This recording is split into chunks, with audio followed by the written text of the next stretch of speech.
Dagsana mga tao sa Binondo sa Maynila, ilang oras bago ang pagsalubong sa Chinese New Year. Kamustahin natin ang pagsasaya doon sa live na pagtutok ni Aubrey Carampel. Aubrey?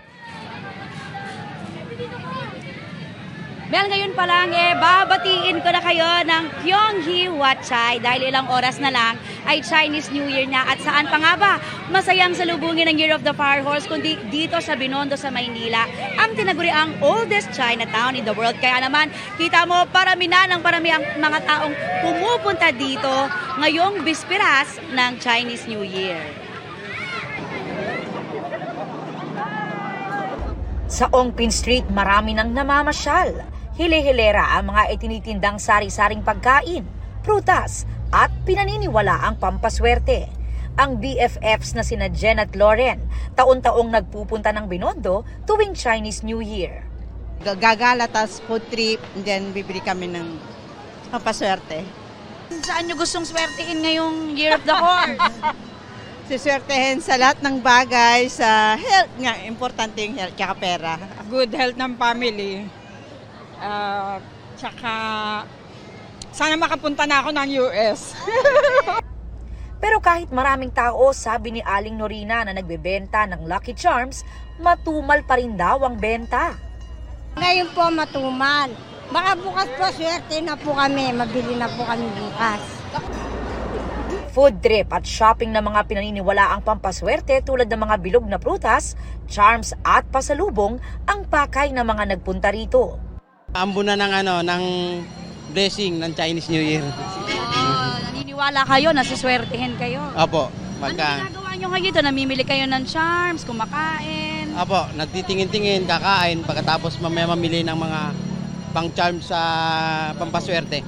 Eto, blueberry, papaswerte, mga ganyan. Mga bilog-bilog na prutas. Bilog prutas. Hindi. Hindi, pero ano po. Mahiligan talaga, maniwala talaga ako. So every Chinese New Year, talagang naghahanda kayo ng mga bilog-bilog. Oo, naghanda, mag-change ng ganito.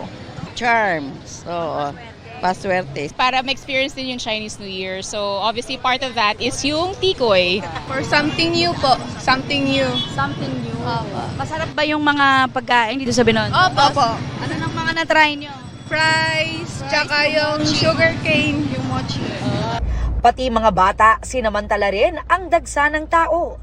Para-paraan din para kumita na gumawa ng kanilang improvised lion dance. May nagbebenta rin ng horseshoe na swerte raw dahil Year of the Horse. Patok din sa mga namamasalang food stalls dito naman sa Plaza Lorenzo Ruiz. Marami rin ang bumibisita sa katabing Binondo Church. May sikip na rin ang daloy ng trapiko at ang ilang kalye ay sarado na para sa pagsalubong sa Chinese New Year.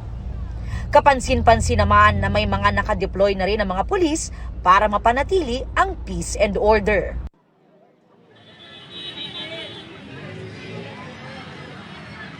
Bel, alam mo, napansin natin pagagat ng dilim, mas dumami pa yung mga taong dumarayo ngayon dito sa Binondo sa Maynila at ilan sa kanila dito na sasalubungin yung Chinese New Year at mamaya alas 10 ng gabi, magkakaroon naman ng grand fireworks display at drone show sa Jones Bridge at bukas magkakaroon ng grand parade simula alas 3 ng hapon. Doon naman magsisimula yan sa Manila Post Office. Yan muna ang latest mula dito sa Binondo, Maynila. Pyonghee Watchay! Pyonghee Watchay! Maraming salamat sa iyo, Aubrey Carampel.